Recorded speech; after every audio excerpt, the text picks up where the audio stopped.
Republican Debbie Lesko, 59, a conservative former state senator, bested Democrat Hiral Tipirneni, 50, a healthcare advocate and physician, in a surprisingly competitive race to represent Arizona's 8th Congressional District.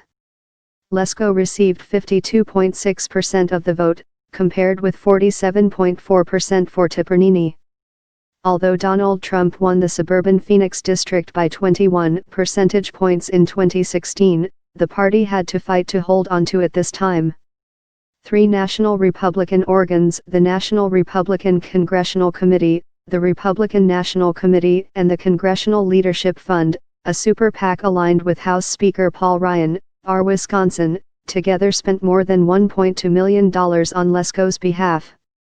The outcome likely provides limited comfort to Republican strategists confronted with still more evidence that the party is due for a reckoning in November.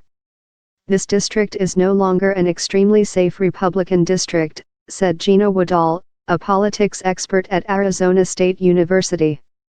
You can't beat the proportion of Republican voters or senior citizens who vote regularly in this district. The fact that the GOP still had to work for it is ominous for November. Prior to his resignation in December, Representative Trent Franks, R., routinely won re-election by more than 30 percentage points. Franks left Congress in December after allegedly offering a female aide $5 million to serve as a surrogate for him and his wife. The stance won Tipirneni accolades on the left, but prompted Republicans to inaccurately label her an advocate for single-payer health care, in which the federal government covers all Americans as part of one insurance plan. Hiral Tipirneni will be the first of many single-payer supporters to suffer defeat this year, National Republican Congressional Committee spokesman Jesse Hunt predicted on Monday. Some public polls suggested that Tipirneni might overcome the district's strong conservative bent.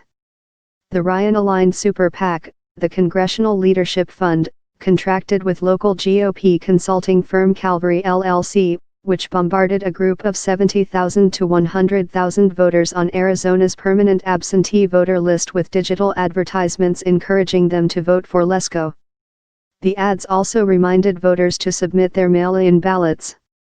The Democratic Congressional Campaign Committee, which helps elect Democrats to the House, did not contribute any cash to Tipirneni's campaign. The biggest national player to step in on Tipirneni's behalf was the Working Families Party, a national progressive group active in state and local races. The Working Families Party invested $100,000 in ads featuring Audie Barkan, an ALS-stricken activist, who has launched a campaign to hold Republicans accountable for the GOP tax cuts.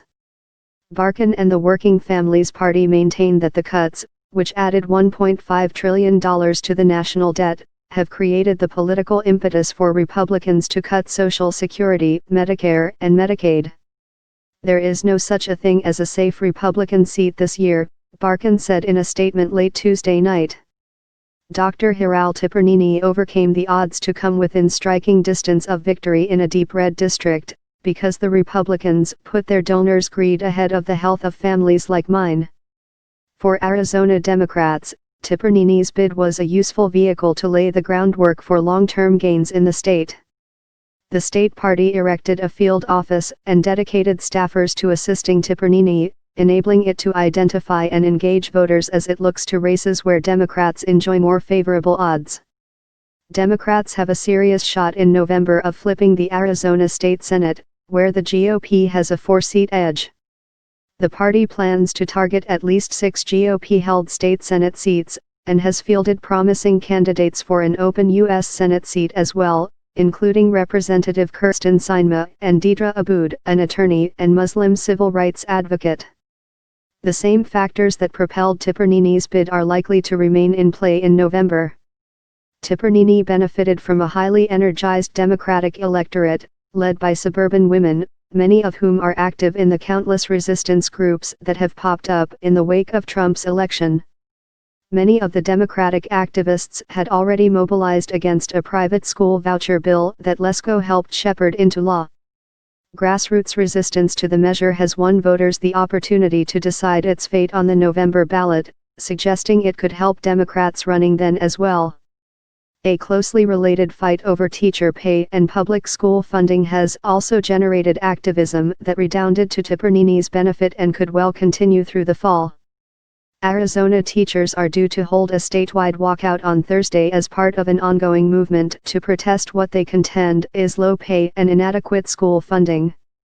Ann Teeters Johnson, a retiree from Sun City West and member of the grassroots group Rogue Democratic Women, described an excitement among the region's Democrats that she had never seen before.